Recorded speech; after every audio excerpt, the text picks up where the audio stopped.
Hey, welcome back to The Broken Blade. So, I have received a few requests on how to make a character for Oathhammer, and I thought this would be a really good opportunity to show off this awesome character sheet design by Brandon from Runehammer Games. So, without wasting too much more time, let's just go ahead and get into it. So, I'll start off by picking a lineage for my character, and for this character, we'll make him a dwarf. And if we look inside the Oathhammer book, there is a list of suggested names for each lineage, and these help provide the naming conventions for the different lineages. And dwarves typically have Anglo-Saxon type names, and so we're going to call our dwarf Alric Axebiter. So now from here, I'm going to go and look at his 6 attributes, and I'm going to assign ranks to them. And so every character in Oathhammer has one attribute that is rank 4, 2 attributes that are rank 3, 2 more that are rank 2, and finally 1 rank 1 attribute. And I get to assign those ranks to the attributes as I see fit. So for Alric, I'll assign 4 ranks to might, 3 ranks to toughness and willpower, 2 ranks to agility and fate, and 1 rank to intelligence. Now, because Alric is a dwarf, he gains some traits that are associated with that lineage. One of them is Stalwart, which grants an additional rank to toughness, and that is going to bump up his 3 ranks in toughness to 4 ranks. Another one of the traits that is associated with dwarves is Master Craftsman, which means that he gets to choose between brewing, masonry, and smithing, those 3 skills, and he immediately starts with 2 ranks in one of them. And so for Alric, I'm going to give him 2 ranks in smithing. And if you look over here at the character sheet, there's a column here beside the smithing skill for ranks, and I'm just going to mark 2 in there, indicating that he has 2 ranks in that skill. I'll elaborate on how skills work a little later on in this video, but for right now, let's go ahead and pick a class for Alric.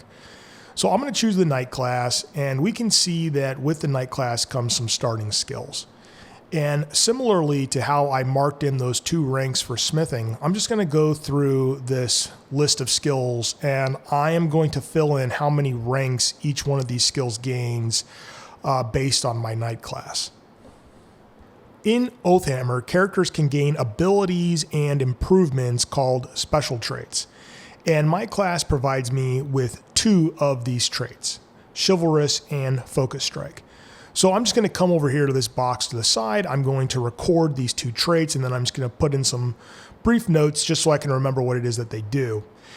Now, I do get a choice to make in that I get to choose 1 additional special trait from my class, and I am going to choose Flower of Chivalry. So I'll just record that trait over here, and I'm going to put in a brief note, and this trait provides me with 1 additional use of Focus Strike each encounter.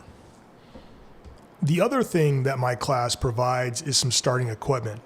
And so the Knight class allows me to pick 1 weapon of my choice, so I'm going to choose a longsword for Alric, and I also gain a shield. The other thing that I'll gain is some starting currency.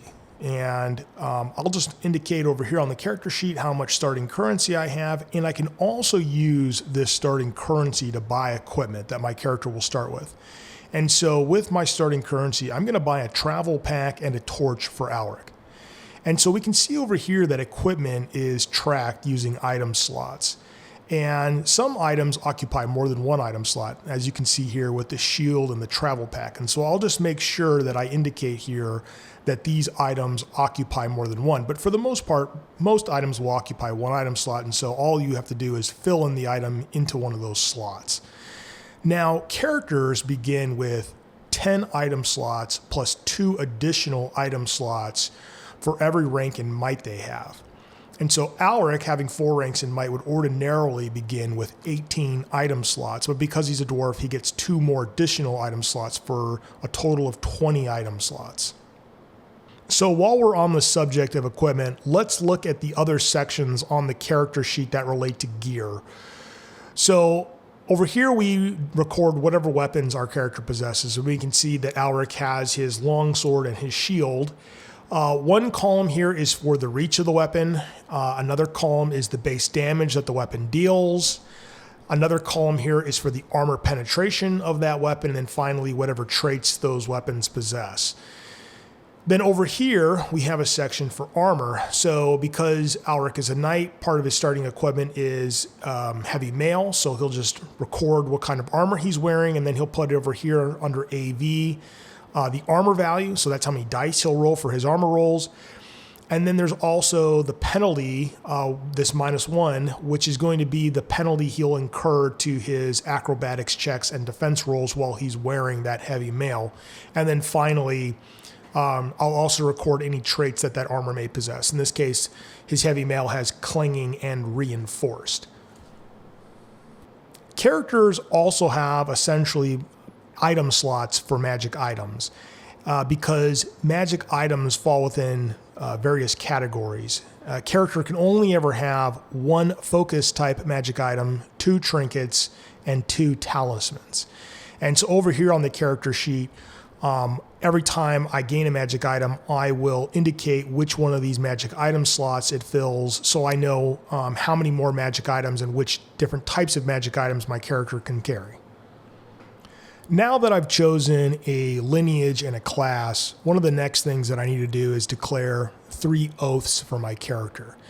And the oath system in Oathhammer is really important because, for one, it determines whether or not my character is able to gain experience each session, but also each one of these oaths provides some sort of benefit in the form of a boon.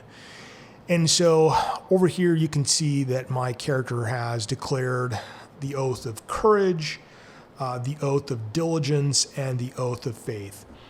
And so what the oath of courage does is it gives me a +1 bonus to my discipline checks and makes my character unable to be frightened. So under that section over here, that box for special traits, I'll just make a little note that my character cannot be frightened because of that oath.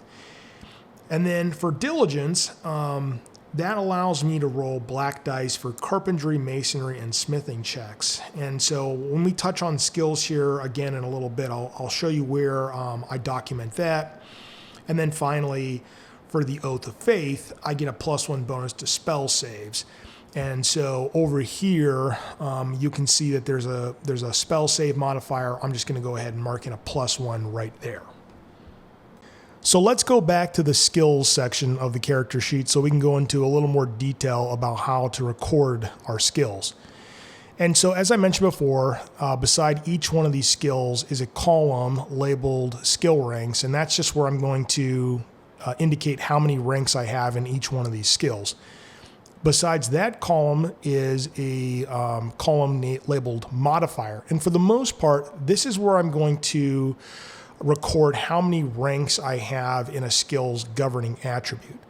So I go over here and I look at one of these skills, and besides it, there in parentheses will be what attribute governs that skill. So for example, let's look at academics. So for academics, I can see that the governing attribute for it is intelligence. So on my character sheet, I see that I have 1 rank in academics. My ranks in intelligence is 1, so under modifier I put 1, and now my total dice that I'll roll for my academics checks is 2, and then the dice color for these dice pools is white. And all dice rolls are white by default unless you have some sort of equipment or special traits which allow you to roll red or black dice.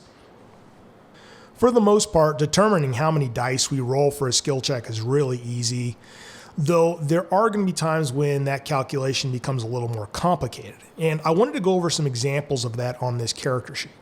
So if we come over here and we look at acrobatics, we can see that Alric has no ranks in that skill.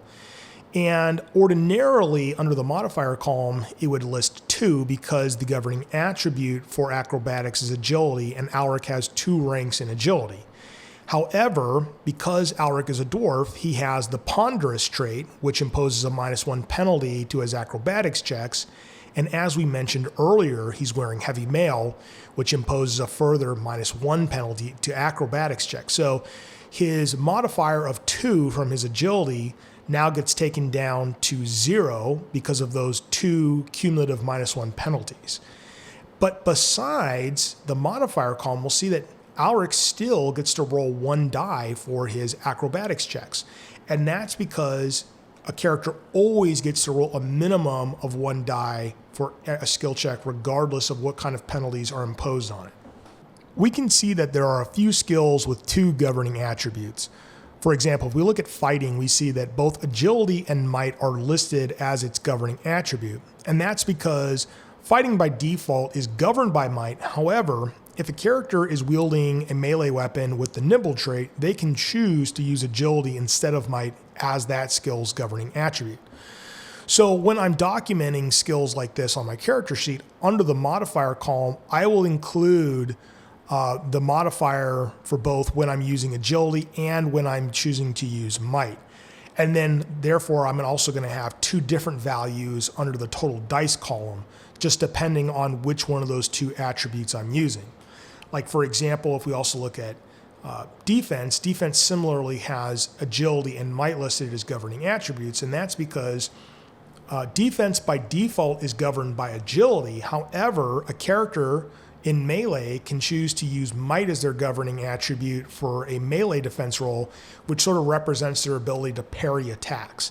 And so again, I'll have those 2 different values listed on the character sheet. So now I know the one value is if my character is using a defense roll against range attacks versus the other column, which my character can then use against melee attacks.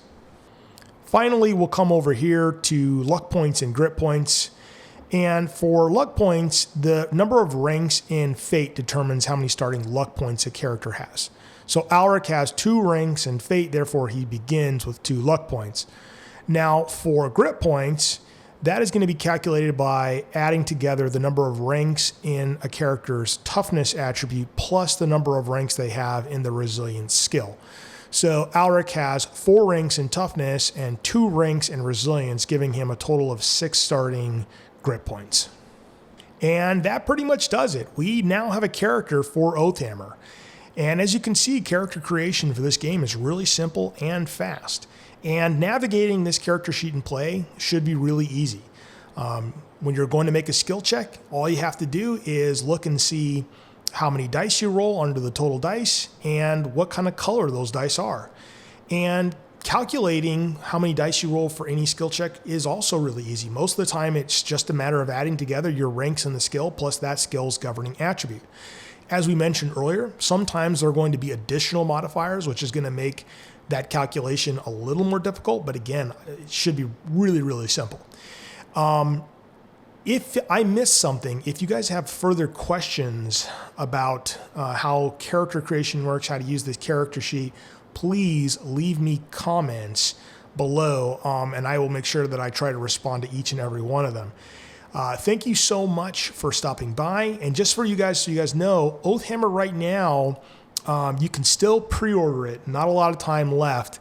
But if you go to Backer Kit, you can go and pre-order a copy of Oathhammer. I am expecting to start delivering these books in December. That's the goal. They have already been sent off to the printer, and I'm just waiting for those books to return. So thank you all again so much for your support. I'll talk to you all again soon.